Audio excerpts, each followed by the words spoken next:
Channel பிரணவ்கிஸ். இப்போ நான் ஒரு அனிமல் பேர்டு என்ன வேணாலும் ஒரு போட்டோ காமிப்பேன். அதை கண்டுபிடிக்கணும். இது என்ன? ஹார்ன்பில். கரெக்ட். இது என்னன்னு கண்டுபிடிங்க. வார்த்தாக். கரெக்ட்.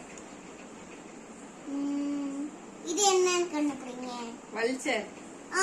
கரெக்ட். இது என்னன்னு கண்டுபிடிங்க. ஹைனாஸ். கரெக்ட். இது ஃபாக்ஸ். கரெக்ட். இது டர்க்கி. இது ஸ்டார்க். கரெக்ட். அடுத்தது இது ஸ்வான். கரெக்ட். நீங்க கமெண்ட் பண்ணுங்க. நாங்க ஒரு இமேஜ் இங்க போடுறோம். அதுல நீங்க என்னன்னு கண்டுபிடிங்க. Thank you.